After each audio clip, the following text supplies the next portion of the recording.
Belajar firman, hari ini kita akan belajar tentang double favor dalam kehidupan kita. Saya akan sambung apa yang malam Natal kemarin kita sudah pelajari.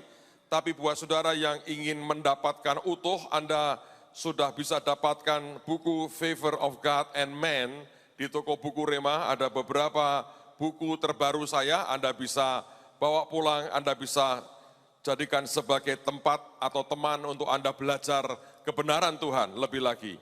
Lalu ada buku lain, Rumahku Harus Penuh. Anda perhatikan ini suara Tuhan buat hari-hari ini. Lalu ada buku Rekan Sekerja Tuhan. Anda harus bisa membedakan antara bekerja untuk Tuhan dan bekerja bersama dengan Tuhan. Itu sebuah perbedaan yang cukup menyolok sekali. Lalu ada buku Above the Crowd, di atas akan rata-rata orang.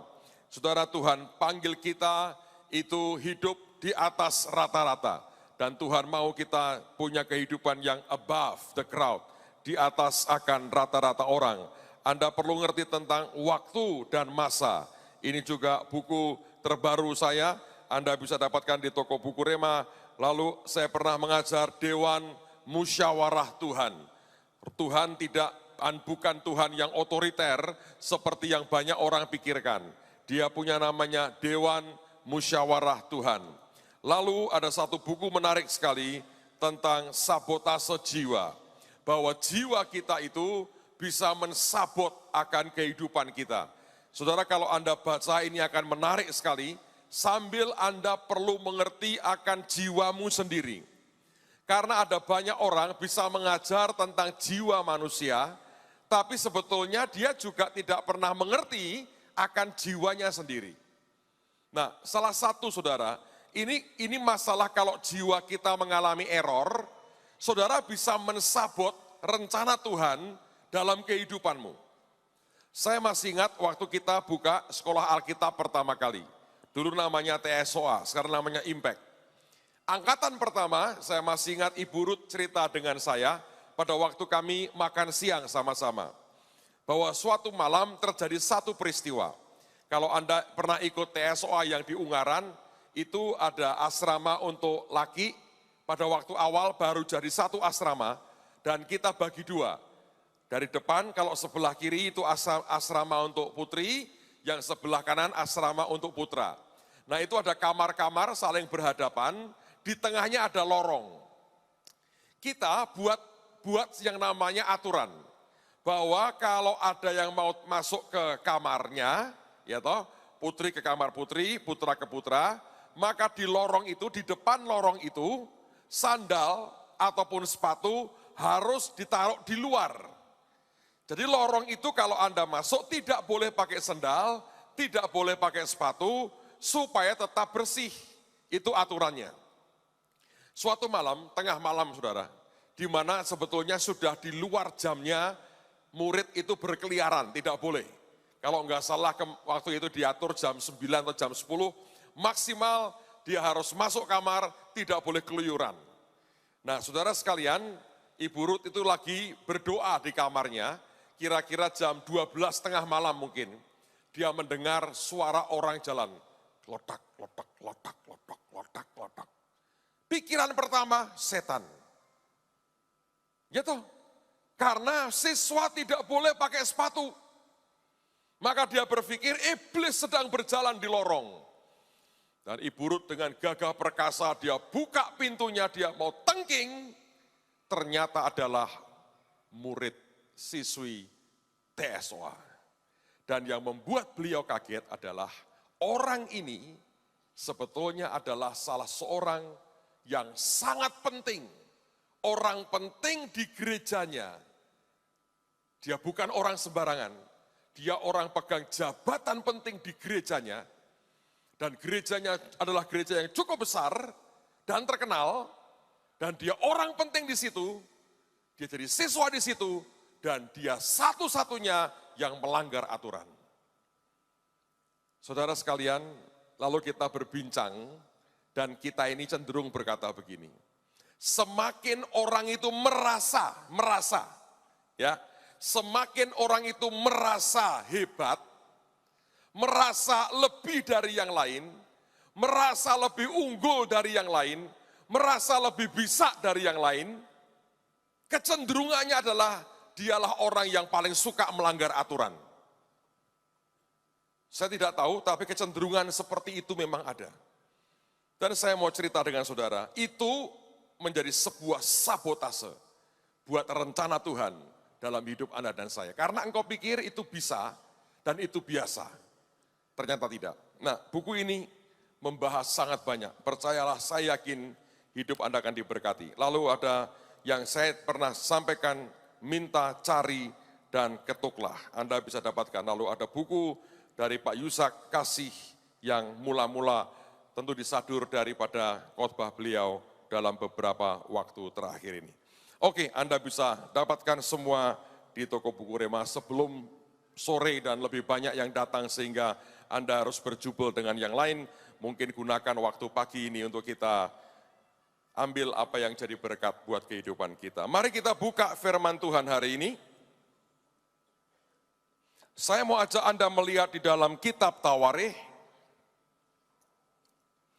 Di dalam 2 Tawarikh pasal yang ke-13. Nah, sebelum saya baca, karena tidak akan saya baca seluruhnya, saya akan lompat. Saudara sekalian, hari ini kita akan belajar yang namanya double favor. Ya, Tuhan bisa memberikan dan akan memberikan favor-Nya kepada kita. Dan nanti malam pada waktu acara Bahtera dimulai jam 4 sore, kita akan angkat lagi perjanjian yang Tuhan sudah pernah berikan di dalam kehidupan kita. Jadi apa yang hari ini saya sampaikan, saya berdoa akan merupakan sebuah dasar pengertian, sehingga nanti kalau kita angkat lagi semua perjanjian yang Tuhan sudah pernah berikan dalam kehidupan kita, pengertian ini akan membuat saudara terima dengan cepat dan dengan iman. Sebab tanpa pengertian tidak ada gunanya. Oke? Nah, karena itu saya minta dengan nama Tuhan Yesus, perhatikan baik-baik apa yang Tuhan mau ajarkan pada pagi hari ini. Biar merupakan sebuah dasar, kalau nanti sore kita angkat lagi perjanjian, itu akan berbeda sekali dan segera akan menjadi sebuah kenyataan. Amen. Nah, saudara sekalian, Alkitab menceritakan dalam kitab Tawarikh ini, Yerobeam sudah berontak melawan keturunan Daud. Rehabeam bersikeras, raja muda ini tidak cukup cerdas bagaimana menghandle akan rakyat, tapi karena juga Salomo telah menyembah berhala, maka Tuhan berkata kerajaanmu akan dipecah dua, dan terjadi dalam masa Rehabeam. Yerobeam membawa 10 suku pergi ke utara, berkata kami tidak mau lagi menyembah kepada keturunan Daud. Sedang Rehabeam hanya didukung oleh suku Yehuda dan suku Benyamin. Nah, salah satu kemudian yang menggantikan Rehabeam menjadi raja adalah seorang bernama Abia. Di zaman Abia inilah Yerobeam berniat menaklukkan akan Yehuda. Dan terjadilah sebuah pertempuran yang luar biasa. Dan sebelum pertempuran terjadi, 2 pasukan ini berhadap-hadapan. Nah, sekarang mari kita lihat apa yang terjadi.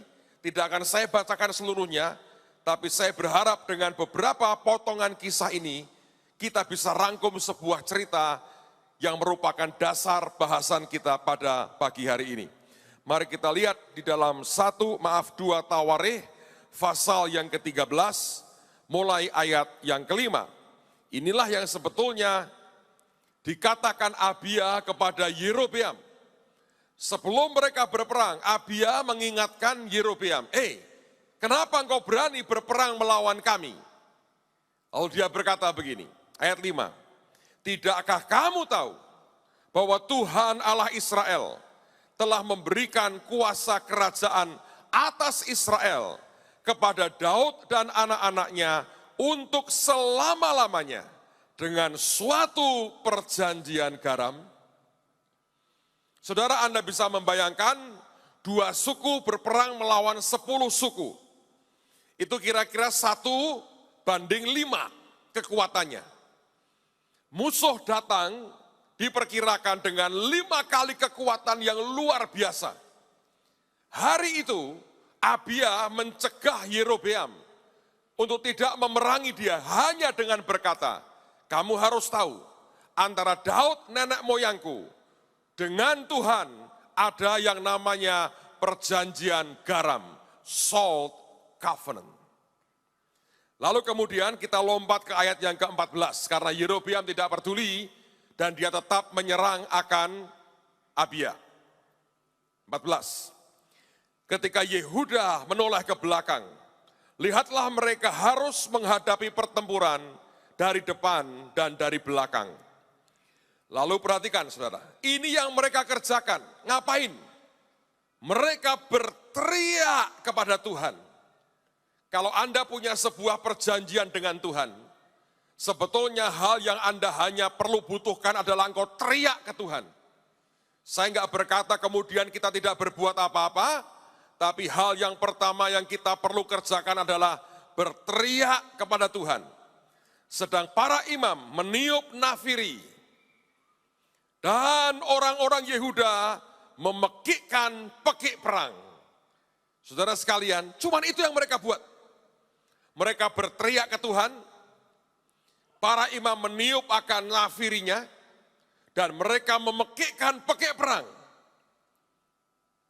Lihat yang terjadi, pada saat orang-orang Yehuda itu memekikkan pekik perang, bukan pada saat mereka berteriak ke Tuhan, bukan saat mereka meniup akan nafirinya, tapi waktu mereka memekikkan pekik perang. Sebetulnya pada waktu Anda dan saya punya sebuah perjanjian covenant dengan Tuhan, maka yang pertama Anda harus percaya perjanjian itu ada, dan mereka tunjukkan dengan mereka berseru kepada Tuhan, lalu mereka mulai mengaktifkan akan perjanjian itu, nafirinya ditiup, dan mereka memekikkan pekik perang. Sebab Anda harus memberi sign yang jelas kepada para malaikat sebenarnya, apa yang Anda mau. Saudara, begitu ada perjanjian antara Tuhan dengan kita, malaikatnya dikirim kepada kita untuk melakukan perintah Tuhan. Tapi sebetulnya Anda dan saya harus memberikan sebuah sign yang jelas. Apa yang harus Anda mau, apa yang engkau inginkan, dan engkau kerjakan, dan engkau perintahkan, dan itu akan terjadi. Saya mau berhenti sebentar di sini sebelum kita melanjutkan, karena saya ingat peristiwa yang pernah saya alami. Saya mau cerita ulang buat beberapa Anda yang mungkin pernah mendengar cerita ini, tapi saya merasa ada orang-orang di sini yang perlu mendengarkan kesaksian ini lagi, karena Anda perlu melakukannya.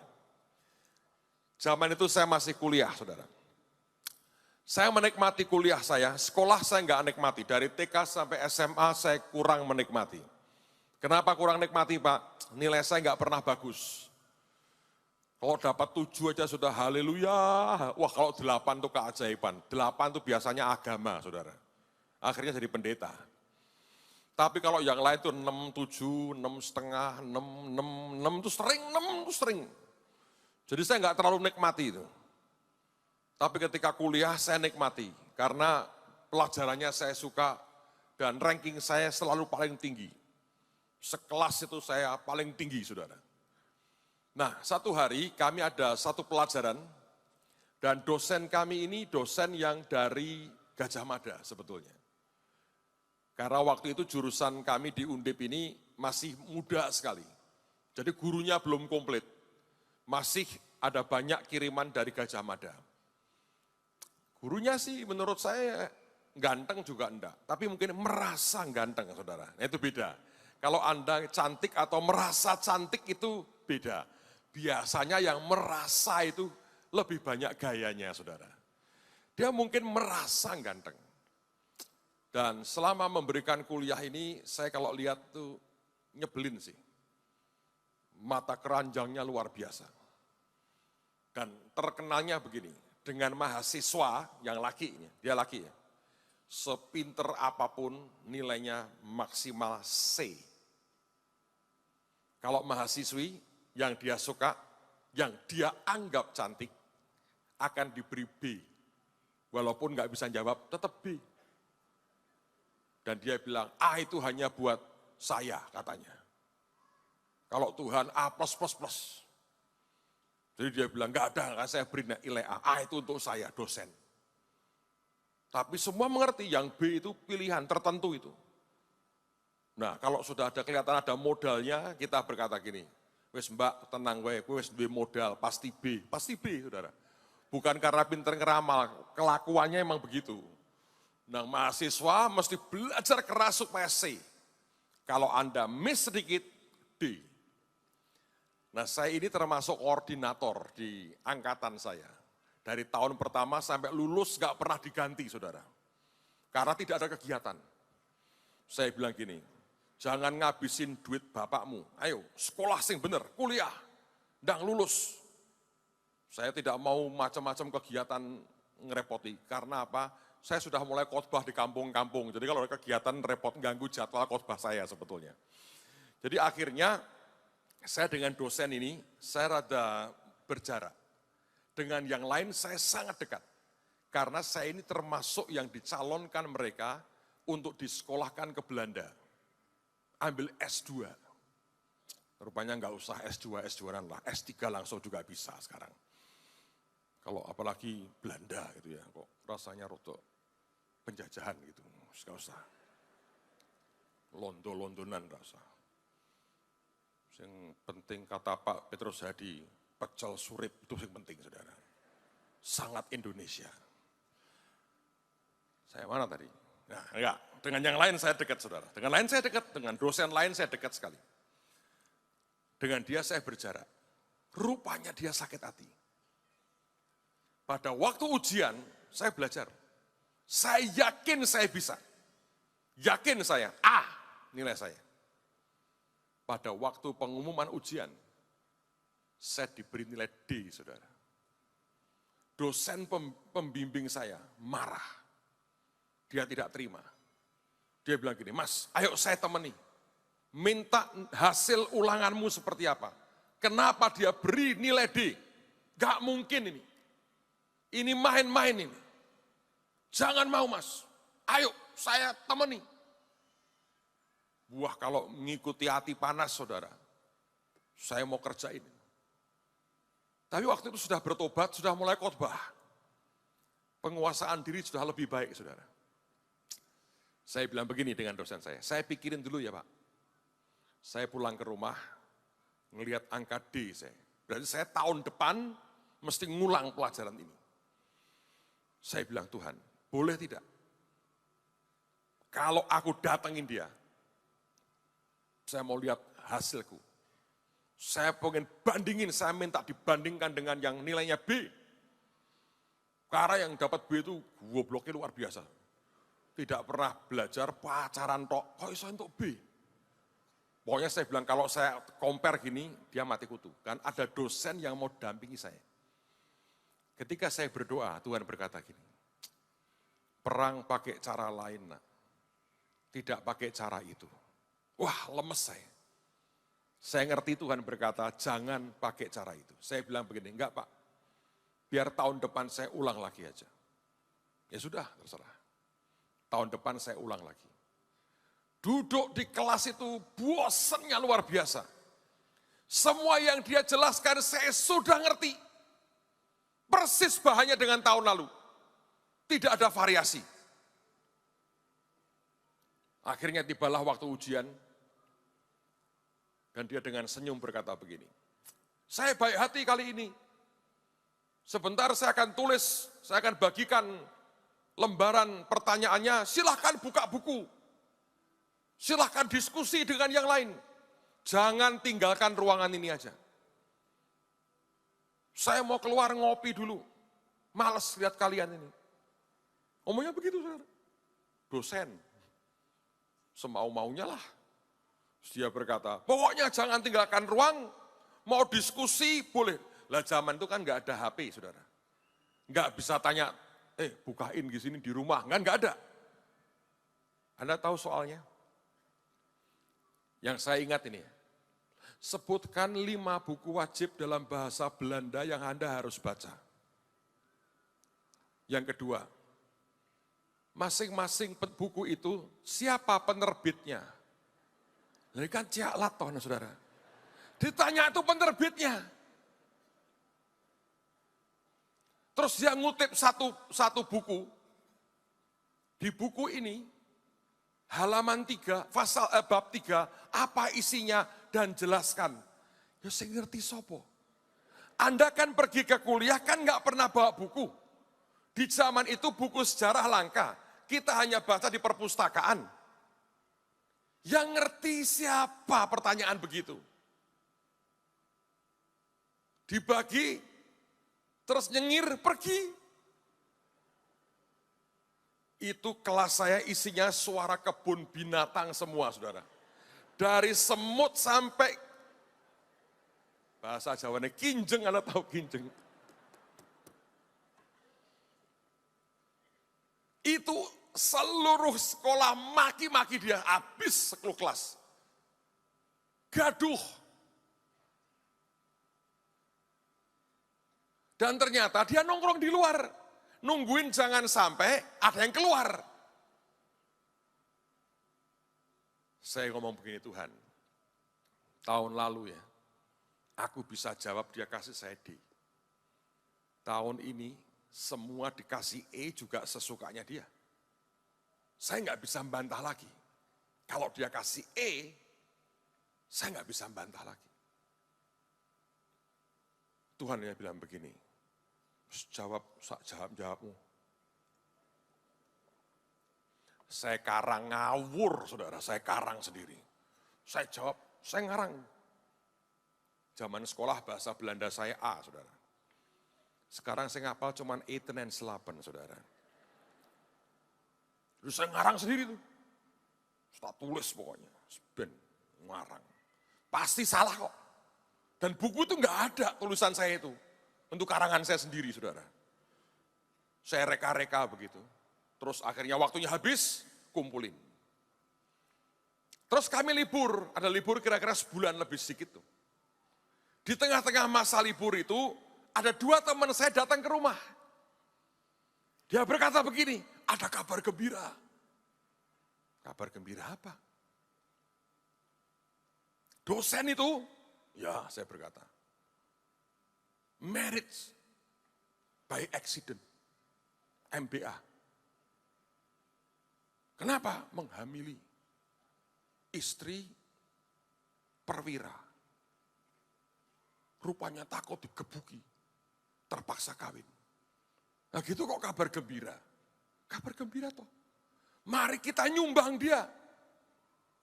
Terus kasih dari 3 nama, sebutkan nomor induk mahasiswa kita. Memang budaya suap menyuap itu sudah seperti mendarah daging ya rasanya ya. Tidak ada yang ngajari, pinter sendiri loh. Wong kita belajar Mojopahit, Gajah Mada berarti dari sejak zaman nenek moyang kan sudah pinter begitu, saudara. Kok bisa berkata ini kabar gembira? Saya dalam hati berkata, iya juga ya. Kalau enggak capek ketemu dia lagi tahun depan. Lama-lama saya bisa lulusnya molor nih.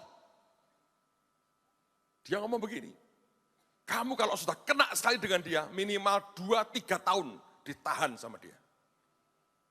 Sadis tuh orang. Sekarang dia kena nih. Nah terus, ayo nyumbang batik. Dia bilang, batik saya ngapik, rogane sakmene. Batik yang bagus sekian. Saya bilang, tak pikir dulu ya. Saya lagi diem, saya bilang, Tuhan, ini gimana? Ada suara Tuhan ini. Motifmu apa, nak? Oh, saya bilang, memberi ucapan selamat. Terus kalau dia sudah kamu beri ucapan selamat itu, terus apalagi berikutnya?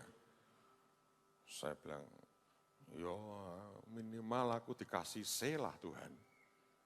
Apa enggak itu sama dengan kamu nyuap? Mencoba mempengaruhi pikirannya dengan cara ngasih batik. Aku sudah bilang, perang pakai cara yang lain.